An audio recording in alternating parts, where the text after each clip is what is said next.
Funding for Inner Compass is provided by Calvin College. The life that's unfolding, the world that awaits, gifts that are yours to explore, and God's to use.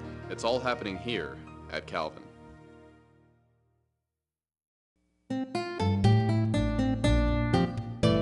Welcome to Inner Compass. I'm Shirley Hoogstra. Perhaps you know a relative or a friend who just can't seem to hold on to things, whether it's a job, marriage, they failed at their education, and you wonder, why don't they just stick with something? Well, our guest today is going to help us understand the implications of adult ADHD and what can be done about it. Join us on Inner Compass.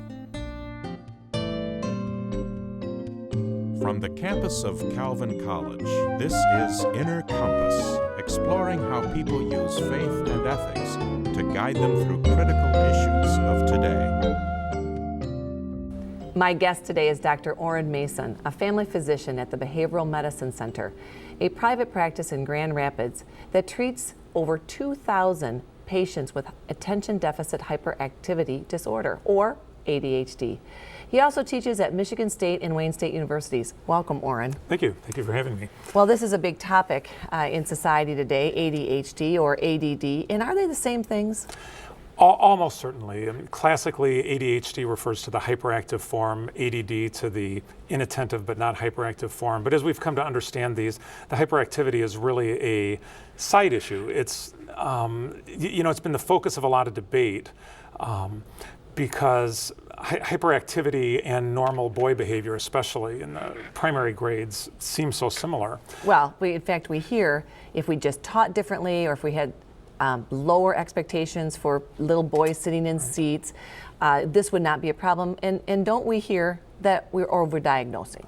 Yes, absolutely. The word on the street is that this is overdiagnosed, which is strange to me that this notion persists. And a lot of physicians will even tell me that they don't want to overdiagnose it, when in reality, through all the research that's been done on ADHD, there isn't any evidence that it's been overdiagnosed. So is this the media picking up a story and actually taking it the wrong way? It's an urban myth, and it persists because it persists, but there's no evidence behind it. In fact, there was a study, and it's the first really good study looking across a wide population to try to see what the actual prevalence of ADHD is in the United States. And the number they came out with across the United States is 9%.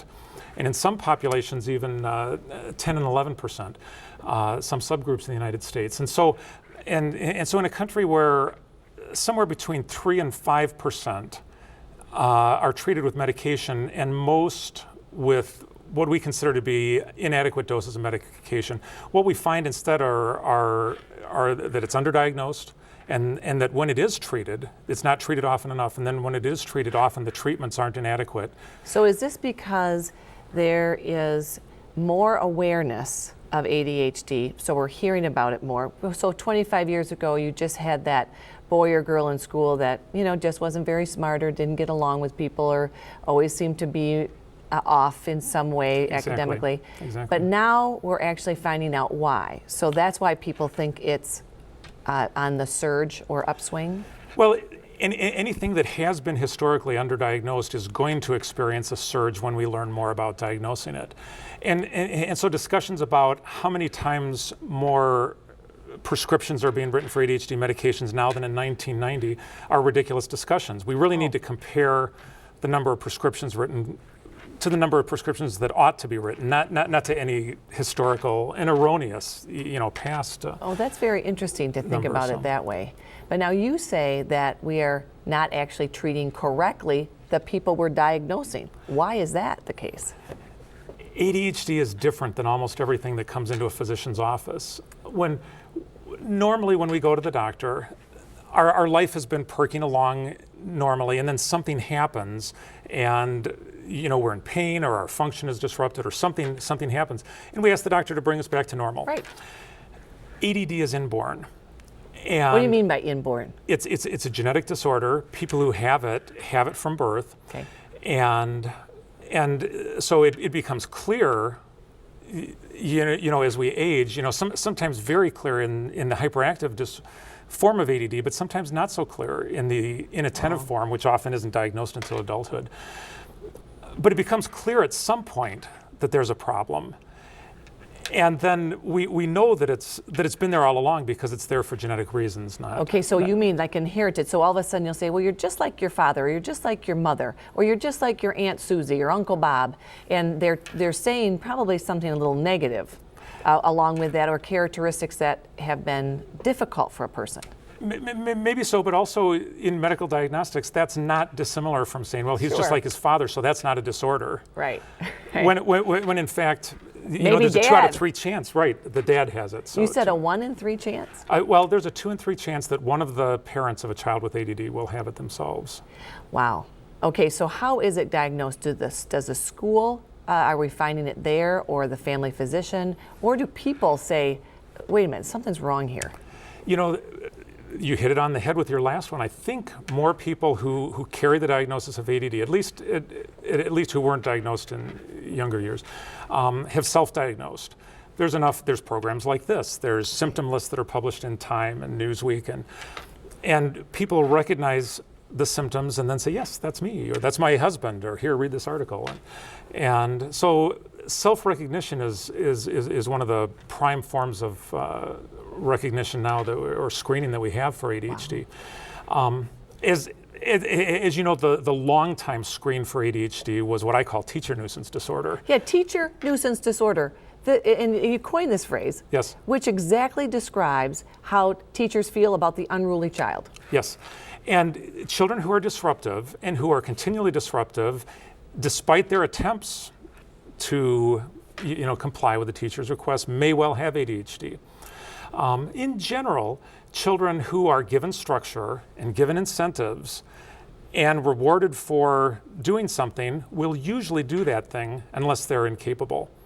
And is it the incapability part that's this wiring issue, this ADHD? The parts of the brain that help us consistently perform, that help us do consistently from day to day, right, are what's affected in ADD. Well, I have a friend who just recently, she has an 18-year-old son, and he loves to do math, but he doesn't like to do some of the other things. And so he always kind of gravitates towards one area and really has inattention, or just kind of, he gives up on these other topics. And usually this kind of bright person, but has a lot of mood swings, seems depressed, is uninterested in school, even though there are some bright spots. Well, I can't diagnose your friend right here, but I can tell you that's such a classic description. Oh. And this is a stumbling block for a lot of people, because everybody does better when interested than when uninterested.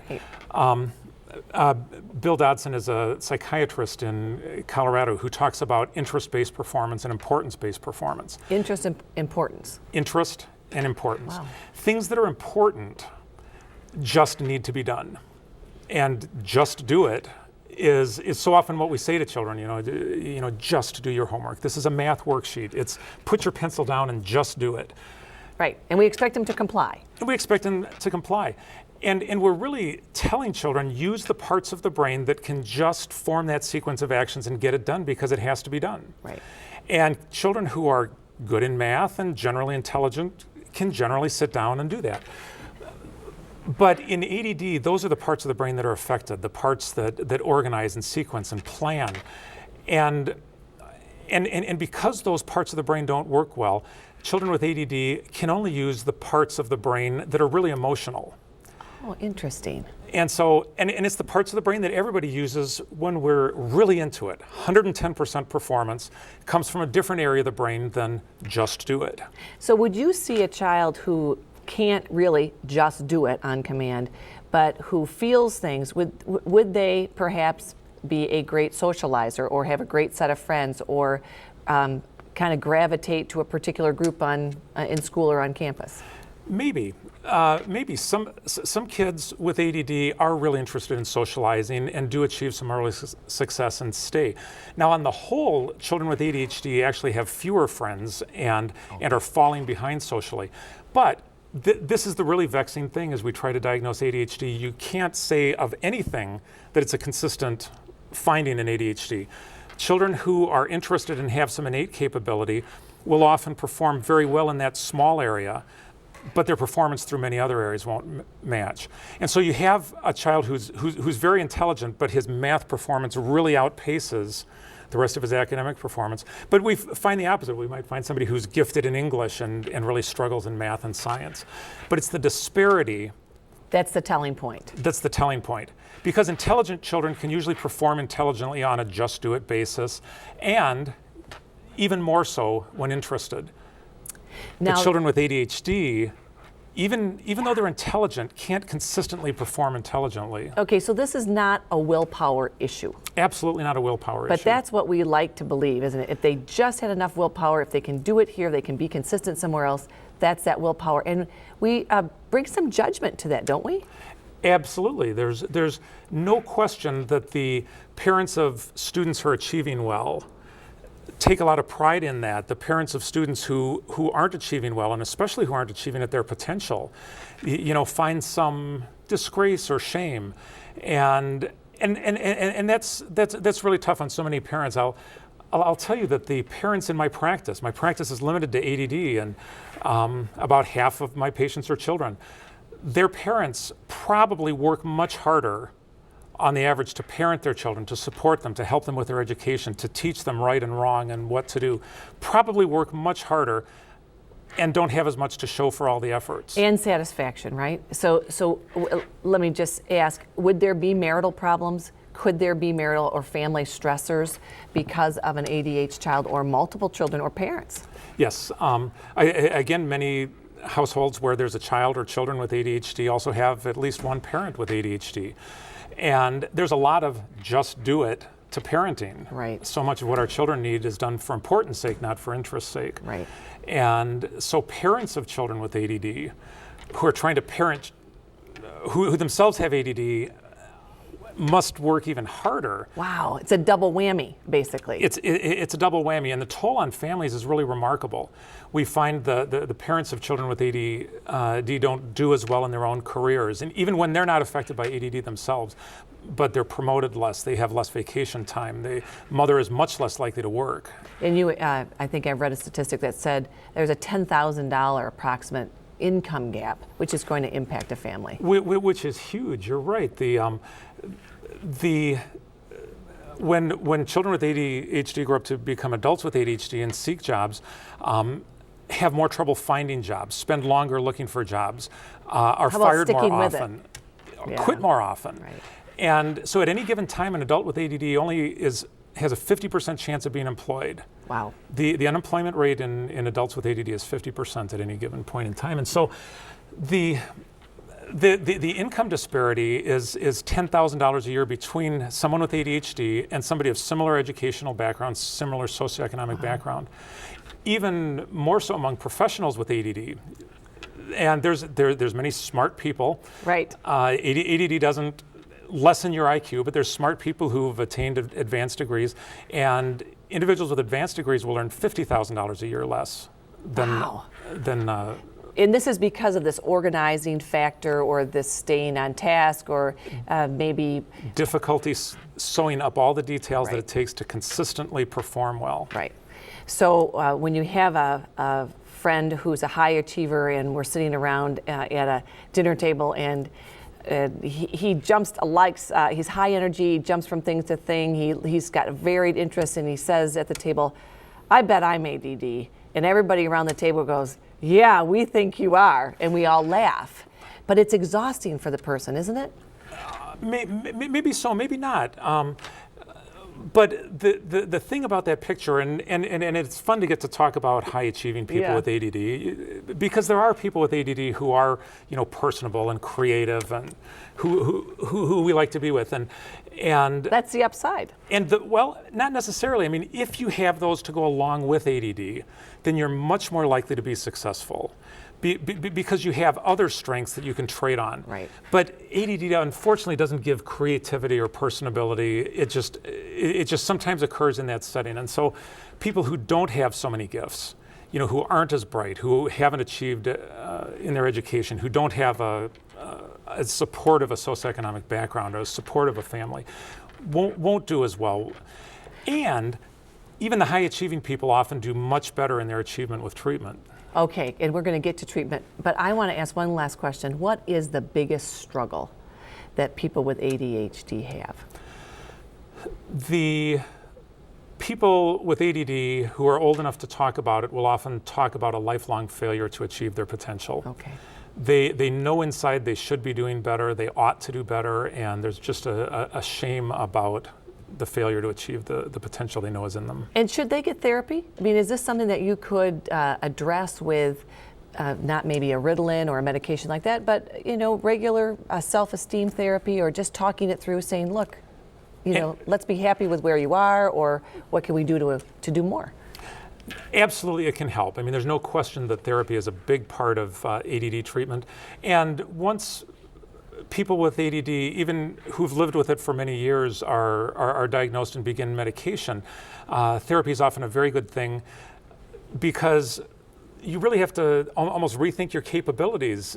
If you're diagnosed at 40, you've made career decisions and family decisions That's based right. on a certain level of competence. Right. And if that's elevated, you might have to rethink some of those decisions. And maybe they feel like, if I had only known earlier, what might my life have been like if I had known earlier? So there's some grief. I hear this all the time. Do you? All the time. I wish I had known earlier. Okay, so let's talk about finding out earlier. Someone's watching this program, or they have either a child or a family member, and they say, wow, I think we need to do, what would you do? The evaluation for ADD is fairly complex. There's no quick way to rule out ADHD. We can't give a quick test and say, oh, you don't have it. Okay. And so it's really a matter of how strong is your suspicion. There's a lot of good information on the web. Okay. www.chadd.org. Why CHADD? CHADD. CHADD is an organization that for many years has advocated for originally children with ADD and now children and adults with ADD. Would be a very good website to begin exploration. So reading, learning, and trying to see how closely your child or your friend or yourself matches the descriptions of ADHD is a very good place to begin. Okay. And if it seems like a strong fit, then often a conversation with a family doctor, pediatrician would be the next step. Okay. And do you have to buy into the lifelong medication? Most of our lives, we hope, stretch out for many, many years Right. beyond what we can see right now. And I think it's best to say, first off, when we diagnose somebody with ADD, we don't tell them, now you need to go on medication. You don't? Nope. The thing that we say for starters is, let's do trials of medication therapy, because you can't decide from other people's experience whether medications are something you ought to be on or not. Well, you often hear the negative experience with medication, especially for children. They don't like to be on it. They feel different when they're on it. They don't use it in the summer. They use it during only the school year. So when you're a parent, you might be really hesitant to get this diagnosis, because you're buying your child a now known problem and you hope that it will just go away. Well, first, Shirley, let me just say there are known problems already. Okay, right. And the diagnosis doesn't create those. They'll be there diagnosed or not. Right, but I have to stop living in denial. Yes, and that might have some pain, but it's more comfortable to be on the other side of that process. Okay. But secondly, we hope we come up with better treatments, whether they're medication or the things in medication right now. We know that our medications are improving. Our ability to consistently and smoothly deliver stimulants. So it's time release things. Time release formulations of the stimulants have made them more tolerable. We have skin patches and new long release formulations. We have non-stimulants that are sometimes doing wonderful things for people. We're just beginning to explore combination therapy and finding sometimes Right. that low doses of 2 medications are better than high doses of 1. And so we're improving that. But it takes a lot of time and effort, and it has to be very individualized, because there's no recipe. You can't say, oh, you've got ADD, here's the drugs for you. Right, we want the quick and easy answer sometimes. And there's not very often a quick and easy answer. It's more a matter of trial and error. Okay, how about adding coaching or behavior modification to this issue? Or does that fall into it's just willpower? No, those are very helpful. And to my mind, those are better done after medication. Oh. Because so much of the assignments that you would get in coaching or the assignments that you would get for self-working therapy and so forth really have a lot of just do it to them. And so if you can increase the brain function in those areas that are under functioning and give somebody a much more normal brain abilities that are much more similar to what all the people who don't have ADD and are watching this think are normal. Okay, so enhance the natural potential and then add some things. And then work much harder. Just like if you have a weak leg and can't stand on it, but if we can put a brace on that Right. and Oh, strengthen good it enough analogy. so that you can walk, now you can really retrain all your ambulation efforts and Right. and stuff. But all that training and all the suggestions won't help if you can't stand on the leg. Now, there's some EEG biofeedback theory, and I know that you've obviously thought about it. You would recommend it. You would say, let's start with some other procedures first. What would you think? Oh, I would put that in the category of, I hope so. Okay. But I think it's too early to make blanket recommendations that this is something that all our patients with ADHD should do.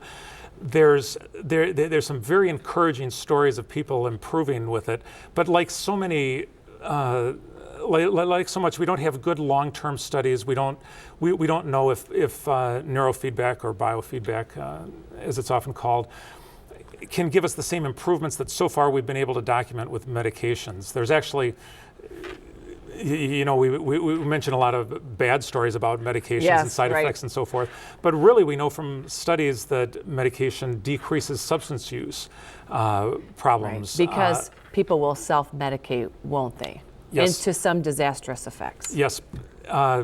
Adolescents with ADHD have 2 to 3 times the substance abuse rates that Yes. that normal children or children without adolescents without ADHD have. And it's even harder to get off because they are then addicted to the substance. They don't see it as an ADHD problem.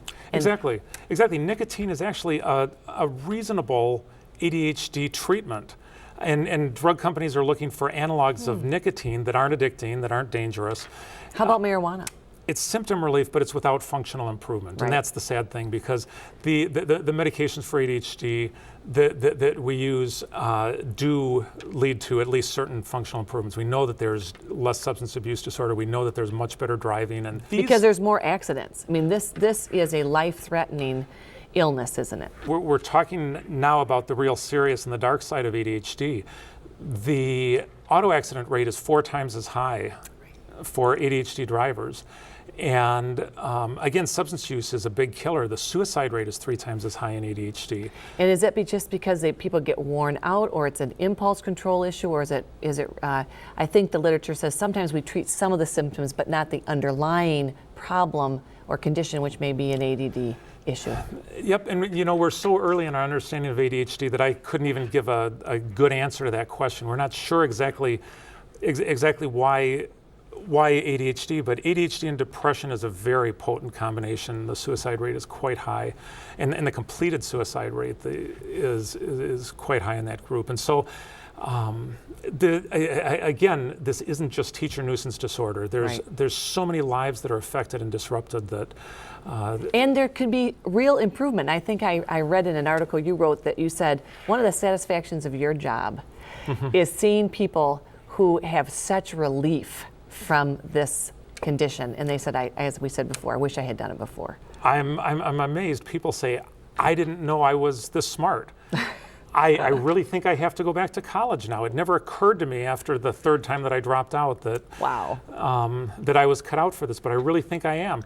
And to see people who were marginal students, who bring their report cards in as adult college students with GPAs of 3.8 out of 4 and stuff. I mean, it's a very, very exciting, fun part of what I do. Wow. So we have a combination of medical treatment. We have a combination of living in the truth, perhaps, saying I've got this problem. We probably want to get rid of the stigma, don't we? I wish I could. I wish it was that easy. If we could wave a wand and do it, I would. I think I was diagnosed with ADHD myself 7 or 8 years ago, and decided that if I was going to act as if it was a stigma, Right. I would keep it to myself. If I was going to act as if it was a normal thing, that other people should also Be okay to say. be Look, okay to say. Right. I would have to talk about it, and so I've made it part of my practice to just discuss my own ADHD with my patients. And You know, it's a real encouragement. A successful physician, someone who's making a contribution to the larger medical community who has ADHD, and people would say, hey, look, I can confront this too. That's what your hope is. I hope so. I think I think the positive messages are that we have treatments. We're starting to actually pay attention to this. Right. I think if there's any deficit of attention in the medical community, it's on this topic. it's this. There's really been not nearly as much research as there needs to be. Wow. We're early in that, but the times are changing. The treatments are improving, and there's too much to be missed not to avail oneself of these treatments. That is now. terrific. My guest today has been Dr. Oren Mason, a family physician at the Behavioral Medicine Center in Grand Rapids. I'm Shirley Hoogstra, and thank you for watching Inner Compass.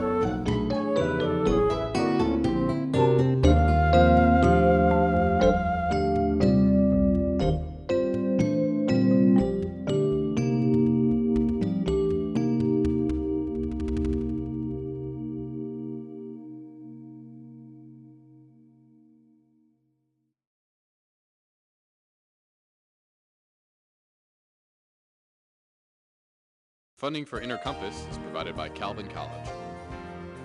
The life that's unfolding, The world that awaits. Gifts that are yours to explore. and God's to use. It's all happening here at Calvin.